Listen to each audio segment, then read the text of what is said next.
আসসালামু আলাইকুম সবাইকে। আজকে আমরা এইচএসসি 26-এর রসায়ন দ্বিতীয় পত্রের 3 নং যে কোশ্চেনটা ছিল সেটার গ এবং ঘ নম্বর প্রবলেমটা সলভ করব।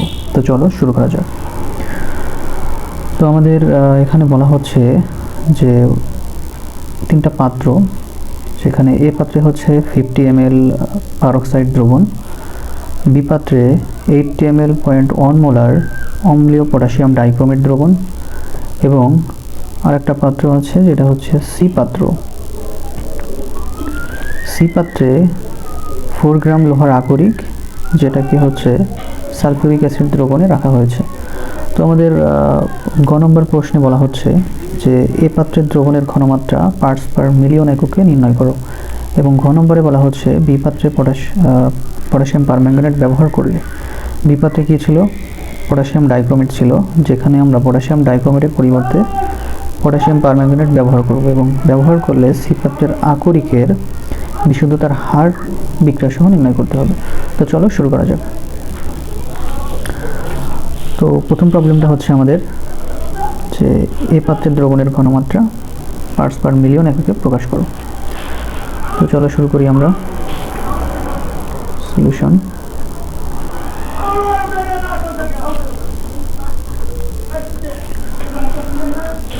এ পাত্রের দ্রবণটা আসলে ইকুইভ্যালেন্ট অফ বি পাত্রের দ্রবণ। তো এখানে জাস্ট জারণ বিজারণ অর্ধবিক্রিয়াটা আমরা আগে লিখব, তারপর আসলে দুটার মধ্যে আমরা স্টাইকিওমেট্রিক ফর্মেশন ইউজ করে প্রবলেমটা সলভ করে ফেলবো ইজিলি। তো আমরা কি করতে পারি, এ পাত্রের দ্রবণে ছিল আমাদের হচ্ছে পারক্সাইড।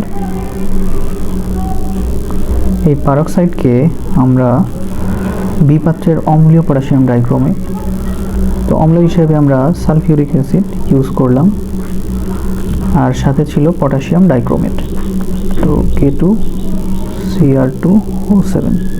এটার জারণ বিজারণ বিক্রিয়াটা আগে সম্পন্ন করব। তো সিম্পল নিয়ম হচ্ছে জারণ বিজারণ করার, একেবারে সিম্পল নিয়মটা হচ্ছে, এখানে দেখো এই পটাশিয়াম ডাইক্রোমেটটা হচ্ছে জারক এবং পারক্সাইড এখানে হচ্ছে বিজারক। তো প্রথম নিয়মটা হচ্ছে যেভাবে আমি সাধারণত স্টুডেন্টদের পড়িয়ে থাকি, যে পটাশিয়াম ডাইক্রোমেটের তুল্য সংখ্যা হচ্ছে 6, যেটা যাবে হচ্ছে বিজারক পারক্সাইডের কাছে, এবং পারক্সাইড যে বিজারকটা তার তুল্য সংখ্যা হচ্ছে 2, তো এই তুল্য সংখ্যা 2 যাবে পটাশিয়াম ডাইক্রোমেটের কাছে। ওকে, নেক্সট স্টেপ হচ্ছে পটাশিয়াম ডাইক্রোমেট যেই জারকটা আছে তার ধনাত্মক প্রান্তের আমরা বিক্রিয়া করিয়ে দিব সালফেটের সাথে। তো পটাশিয়াম সালফেট হবে, পটাশিয়াম যেহেতু 2টা ছিল আমরা সমতা করার জন্য 2 লিখে দিব, প্লাস ক্রোমিয়াম সালফেটের সাথে বিক্রিয়া করে ক্রোমিয়াম সালফেট তৈরি করবে, Cr2SO4 3। তো ক্রোমিয়াম ছিল হচ্ছে আমাদের 4টা, তো এখানে সমতা করার জন্য এখানেও 2 দিয়ে দেব। নেক্সট স্টেপ হচ্ছে আমাদের জারকের অক্সিজেন সংখ্যা কত। এখানে জারকের অক্সিজেন আছে 7 দুগুণে 14টা, তো আমরা 14 অণু পানি লিখে ফেলব। ওকে, দেন হচ্ছে আমাদের এখানে যে 14 অণু পানি হয়েছে, এখানে হাইড্রোজেন সংখ্যা কত, হাইড্রোজেন সংখ্যা হচ্ছে 14 দুগুণে 28টা, তো 28টা আমরা এখানে হচ্ছে সমতা করবো হাইড্রোজেনের। তো এখানে যদি আমি 14 অণু লিখি তাহলে মূলত হাইড্রোজেনের সমতা হয়ে যায়। আর সর্বশেষ স্টেপ হচ্ছে যে বিজারকটা ছিল পারক্সাইড, এর পরিবর্তিত রূপ, বিজারক পারক্সাইড 2টা ইলেকট্রন ত্যাগ করে অক্সিজেনে পরিণত হয়। তো অক্সিজেনে পরিণত হলো, অক্সিজেন ছিল 6 অণু, এখানে 12টা, এই জন্য আমরা এখানে 6 অণু ইউজ করব। এখন এটাকে আমরা একটু ছোট করতে পারি, এখানে 2 কমন নিলে পড়া বিক্রিয়াটা একটু ছোট হয়, কেমন, বা এটাকে আমরা এইভাবে লিখতে পারি যে 3 অণু পারক্সাইড প্লাস 7 অণু সালফিউরিক অ্যাসিড প্লাস 1 অণু পটাশিয়াম ডাইক্রোমেট, এরা হচ্ছে বিক্রিয়া করে তৈরি করে হচ্ছে পটাশিয়াম সালফেট, ক্রোমিয়াম সালফেট 1 অণু, 7 অণু হচ্ছে পানি হবে, আর 3 অণু হচ্ছে অক্সিজেন হবে। এই হচ্ছে আমাদের পুরো হোল জারণ বিজারণ বিক্রিয়ার পূর্ণ সমীকরণটা।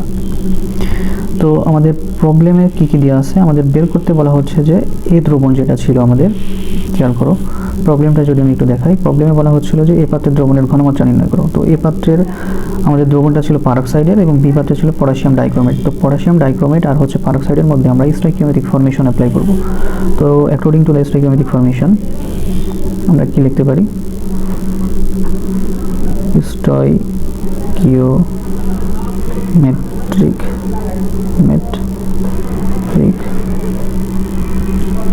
formation according to stoichiometric formation আমরা কি লিখতে পারি যে পারক্সাইডের 3 অণু পারক্সাইডের সাথে সম্পর্ক হচ্ছে 1 অণু পটাশিয়াম ডাইক্রোমেটের। তো আমরা লিখতে পারি n অফ পারক্সাইড ভাগ হচ্ছে 3 সমান হচ্ছে n অফ পটাশিয়াম ডাইক্রোমেট। ওকে, তো এখানে দেখো পটাশিয়াম ডাইক্রোমেটের যে মানগুলো এখানে দেওয়া ছিল আমাদের, সেটা হচ্ছে তোমার আয়তন এবং হচ্ছে ঘনমাত্রায় দেওয়া আছে, এবং বি পাত্রের এ পাত্রের যেই পারক্সাইড আছে সেটা আছে তোমার হচ্ছে আয়তন দেওয়া আছে মান, আর ঘনমাত্রাটা আমাদের বের করতে হবে। তো আমরা n ইকুয়াল টু লিখতে পারি যে ভি ইন্টু এস, অর্থাৎ আমি যদি এটাকে একটু ছোট করি আর একটু, S2O2 সমান 3 into n of K2 Cr2O7। ওকে, দেন হচ্ছে n এখানে লিখতে পারি V of peroxide into S of peroxide সমান এখানে লিখতে পারি 3 into same n of V of K2 Cr2O7 into S of K2 Cr2O7। ওকে, তো এখানে সব মান দেওয়া আছে, আমার বের করতে হবে হচ্ছে পারক্সাইডের ঘনমাত্রা H2O2। সো সিম্পলি আমরা সব মানগুলো বসিয়ে দেব, 3 into V of potassium dichromate into S of potassium dichromate ভাগ হচ্ছে ভি অফ পারক্সাইড। অবশ্যই ভি আয়তন যেটা আছে এটা অবশ্যই আমরা লিটার এককে করার চেষ্টা করব। তো এখানে সব মান দেওয়া আছে, দেখো 3 ইন্টু এর আয়তন দেওয়া ছিল পটাশিয়াম ডাইক্রোমেটের 80 ml, এটাকে লিটারে করলে 1000 দিয়ে ভাগ, অর্থাৎ 10⁻³ ইন্টু 0.1 মোলার হচ্ছে পটাশিয়াম ডাইক্রোমেটের ঘনমাত্রা ছিল, ডিভাইডেড বাই হচ্ছে পারক্সাইডের আয়তন। পারক্সাইডের আয়তন ছিল হচ্ছে আমাদের 50 ml, তার মানে 50 ইন্টু 10⁻³ এটা যদি আমরা করি তাহলে আমরা পাবো হচ্ছে এস অফ পারক্সাইড, অর্থাৎ পারক্সাইডের যে ঘনমাত্রা আছে সেটা। তো এখানে আমরা পারক্সাইডের ঘনমাত্রা পেয়ে যাচ্ছি এস অফ H2O2। ক্যালকুলেটর যদি আমরা একটু ইউজ করি তো খেয়াল করো কত আসে, হচ্ছে 3 ইন্টু 80 ইন্টু 10⁻³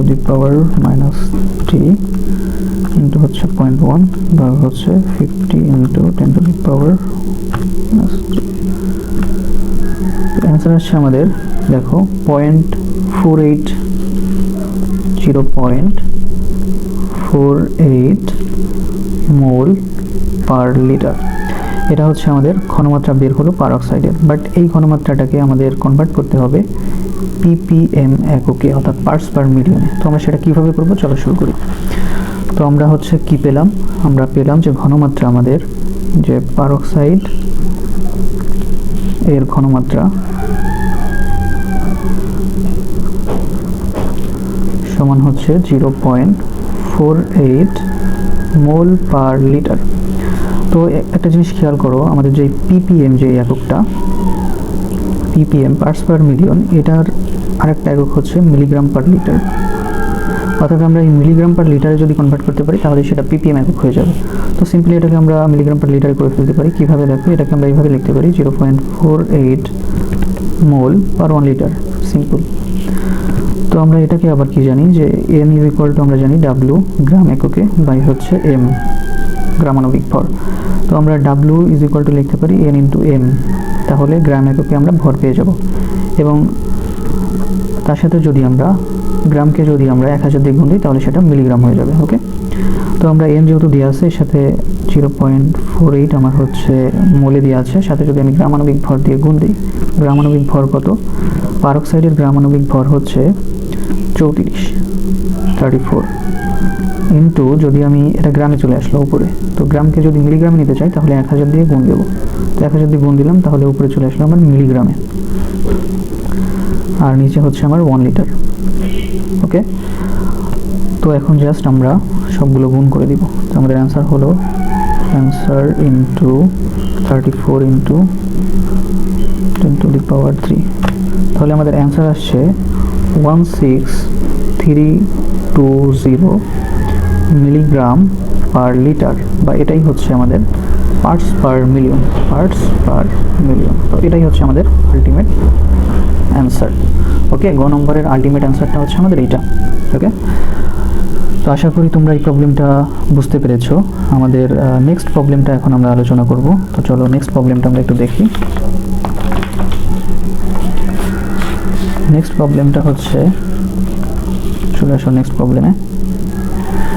নেক্সট প্রবলেম কি বলেছে দেখো। নেক্সট প্রবলেম বলেছে যে বি পাত্রে আমাদের কোনটা ছিল খেয়াল করো। বি পাত্রে ছিল হচ্ছে 80 ml 0.1 মোলার অম্লীয় পটাশিয়াম ডাইক্রোমেট দ্রবণ। তো বি পাত্রে পটাশিয়াম ডাইক্রোমেটের পরিবর্তে পটাশিয়াম পারম্যাঙ্গানেট ইউজ করব, এবং যেটা সি পাত্রে যদি আমরা দেই, সি পাত্রের আকরিকের সাথে বিক্রিয়া করে কতটুকুন বিশুদ্ধতার হার হবে সেটা আমাদের নির্ণয় করতে হবে।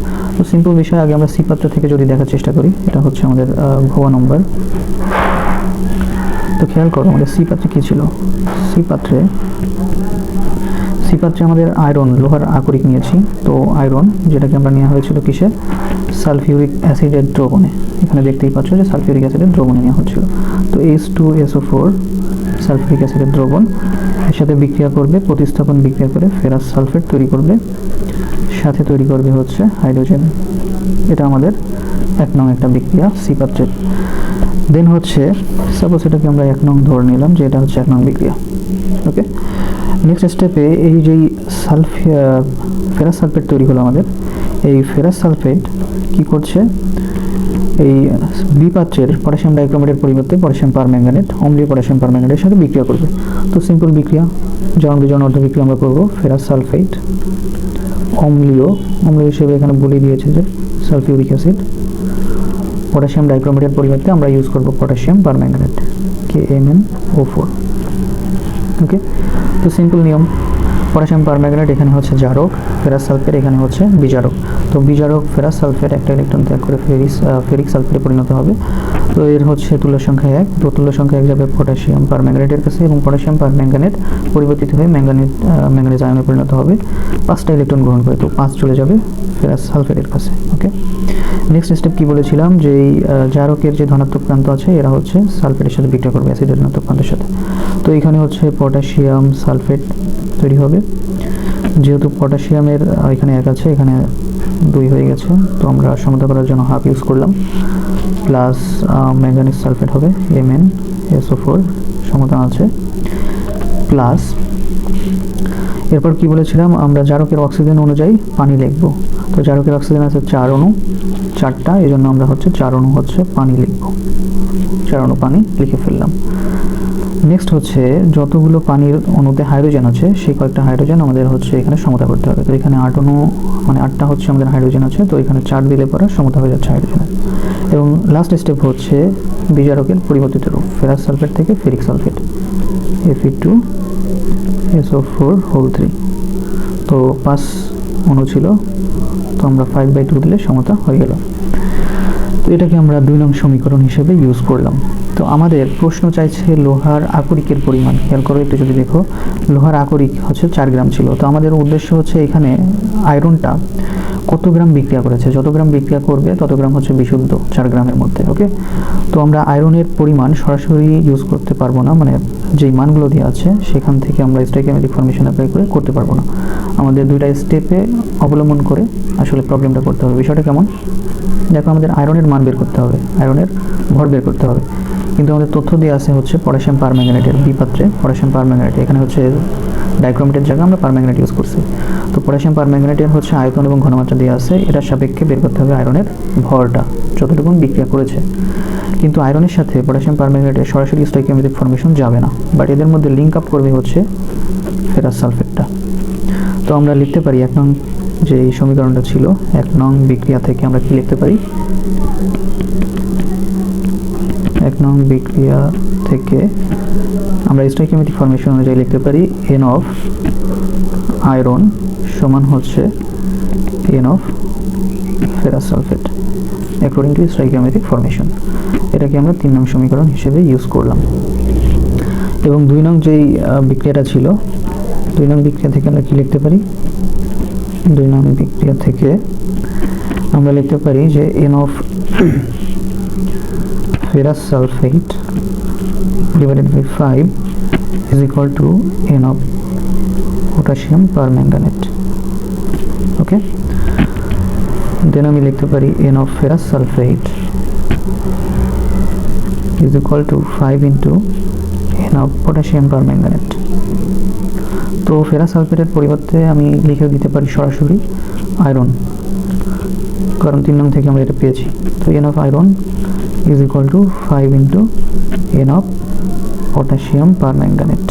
ওকে, তো এখানে আমরা হচ্ছে ভর বের করব। তো এখানে n is equal to আমরা লিখব w of iron বাই হচ্ছে m of iron, আয়রনের গ্রামাণবিক ভর is equal to 5 into এখানে হচ্ছে v এবং s লিখব, কারণ এখানে আয়তন এবং ঘনমাত্রা দেওয়া আছে পটাশিয়াম পারম্যাঙ্গানেটের। ওকে, তো আয়রন আমার পটাশিয়াম পারম্যাঙ্গানেটের আয়তন into s of potassium permanganate.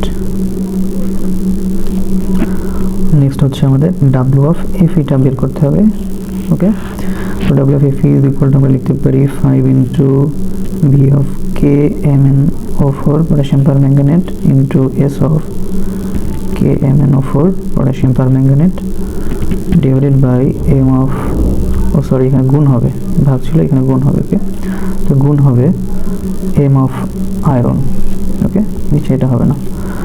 তো আমরা এখানে যদি মান বসাই, ইনপুট করি, তাহলে সব বের হয়ে যাবে। তাহলে 5 ইন্টু আয়তন ছিল হচ্ছে 80 ml, এখানে যেটা পটাশিয়াম ডাইক্রোমেটেড ছিল এখন সেটা ইউজ করব, মানে পটাশিয়াম ডাইক্রোমেটের জন্য যেটা ছিল সেটা আমরা পটাশিয়াম পারম্যাঙ্গানেটের জন্য ইউজ করব তথ্যগুলো। ওকে, তো 80 ml 0.1 মোলার। তো আমরা 80 ml এটাকে লিটারে নিতে হবে। তো 1000 দিয়ে গুণ মানে ভাগ, মানে 10 ইনভার্স 3 করলে 1000 দিয়ে ভাগই বোঝায়, ইন্টু হচ্ছে ঘনমাত্রা 0.1 মোলার, আর হচ্ছে আয়রনের গ্রামাণবিক ভর হচ্ছে 55.85। ওকে, তো এটা যদি আমরা এখন গুণ করে দিই তাহলে যেই মানটা বের হবে সেটা কত হয় আমরা একটু দেখি। 5 into 80 into 10 to the power -3 into 0.1 into হচ্ছে 55.8 করলে আমাদের আসে 2.234। ওকে, তো 2.234 গ্রাম। এত গ্রাম হচ্ছে আয়রন বিক্রিয়া করেছে, তার মানে এত গ্রাম হচ্ছে বিশুদ্ধ। এটা হচ্ছে বিশুদ্ধ পরিমাণ। বিশুদ্ধ কত গ্রামের মধ্যে? 4 গ্রাম আকরিকের মধ্যে এত গ্রাম বিশুদ্ধ। তো আমাদের বিশুদ্ধতার পরিমাণটা নির্ণয় করতে বলছে, তাই না? বিশুদ্ধতার হার নির্ণয় করতে বলছে। তো আমরা ইজিলি লিখতে পারি যে 4 গ্রামের মধ্যে আয়রনের বিশুদ্ধতার পরিমাণ হচ্ছে 2.234 গ্রাম। 1 গ্রামের মধ্যে কতটুকুন বিশুদ্ধ? 2.234 গ্রাম ভাগ হচ্ছে 4 গ্রাম, আর হচ্ছে 100 গ্রামের মধ্যে কতটুকুন?